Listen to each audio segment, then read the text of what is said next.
एक ऐसी खबर आई है जिसने नेतन्याहू सरकार के उस तजवीज़ पर बवाल मचा दिया। आखिर नेतन्याहू सरकार सिहूनी हुकूमत इस वक्त फ़िलिस्तीनियों के हवाले से कर क्या रही है, ये जानना बहुत ज़रूरी हो जाता है। इस वीडियो के ज़रिए आपको पूरी तफसील बताएंगे। दरअसल फ़िलिस्तीनी कैदियों के लिए मगरमच्छों वाली खाई बना रही है नेतन्याहू सरकार, और ऐसा हम नहीं कह रहे हैं बल्कि एक तजवीज़ है जो पेश किया गया है सिहूनी हुकूमत की तरफ से, और इसीलिए इस तजवीज़ पर, इस प्रस्ताव पर कहीं ना कहीं बवाल मचा हुआ है। इजरायली सरकार ने फिलिस्तीनी कैदियों वाली जेलों के चारों ओर खाइयां खोदने और उनमें मगरमच्छ और दूसरे खतरनाक जानवर छोड़ने का प्रस्ताव रखा है। मानवाधिकार जो संगठन है, फिलिस्तीनी अधिकारियों ने इस तजवीज़ का, इस प्रपोजल का कड़ा विरोध किया है, कड़ा एहतजाज जताया है। इजरायली सरकार ने फिलिस्तीनी कैदियों वाली जेलों के चारों तरफ एक खाई खोदने और उसमें मगरमच्छ और दूसरे खतरनाक जानवर छोड़ने की योजना के हवाले से एक तजवीज़ पेश किया। फिर उसके बाद इस तजवीज़ पर हंगामा खड़ा हो गया। इजरायली सरकार के इस फैसले का चौतरफा विरोध हो रहा है, लेकिन नेतन्याहू सरकार पर इसका कोई भी असर नहीं हो रहा है।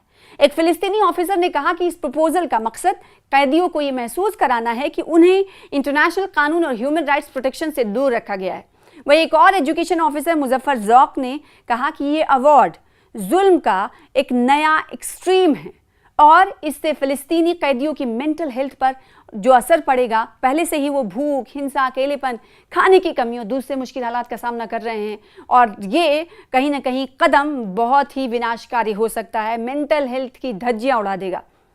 तेल अवीव में मूसा जेल के एक स्पोक्सपर्सन अलमनी सरदा ने कहा है कि इजरायली जेलों में सालों से फिलिस्तीनी कैदियों के साथ टॉर्चर और बुरे बर्ताव के अलग अलग तरीके इस्तेमाल किए जा रहे हैं, जबकि मगरमच्छ के पिंजरे बनाने का प्रपोजल इस चेन में बस एक कड़ी है। सरदा ने कहा कि इस पॉलिसी का मेन मकसद फिलिस्तीनी नागरिकों को ना सिर्फ फिजिकली बल्कि पर्सनली भी पूरी तरह से ख़त्म कर देना है।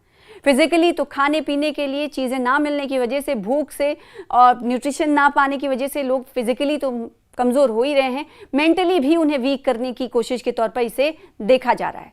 सरकार एक प्लान बना रही है। इस प्लान में क्या कुछ करने वाली है सरकार, पूरी तफसील आपको देते हैं। इजरायली राइट विंग सरकार ने फिलिस्तीनी कैदियों को रखने के लिए नील नदी के साउथ हिस्से में एक फिश टैंक बनाने के प्लान पर काम शुरू भी कर दिया है। जी हाँ, सिर्फ प्रपोजल नहीं बल्कि एक काम भी शुरू कर दिया गया। कहां पर काम शुरू किया गया है? दक्षिणी हिस्से में, नील नदी के दक्षिणी हिस्से में एक फिश टैंक बनाने के प्लान पर काम शुरू कर दिया गया है। इंटरनेशनल मीडिया के मुताबिक ये प्रपोजल इजराइल की नेशनल सिक्योरिटी काउंसिल ने पेश किया था, जो इजरायली सरकार के लेफ्ट विंग का हिस्सा है। ये अमेरिका के कदीदा राज्य में मगरमच्छों, घड़ियालों और दूसरे रेंगने वाले जानवरों से घिरे एक दलदली इलाके में इजरायली सरकार इस प्रोजेक्ट को लागू करने के लिए कड़ी मेहनत कर रही है और इसका विरोध भी किया जा रहा है। विदेश मंत्री पेरेट्रिस कासी ने प्रोजेक्ट का क्लासिफिकेशन बदल दिया है और इसे नया और बेहतर बताया है।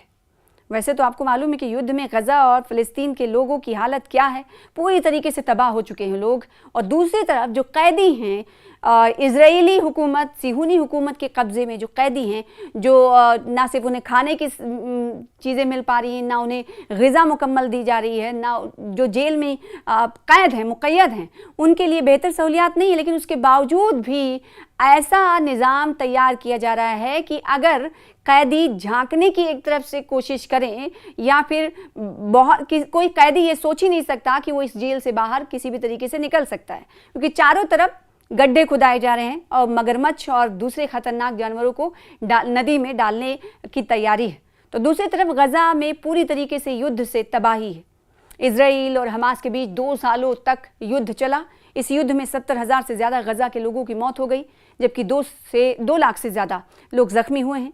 इस युद्ध में गजा पूरी तरह से खंडहर में तब्दील हो गया। तस्वीरें आप देखते हैं।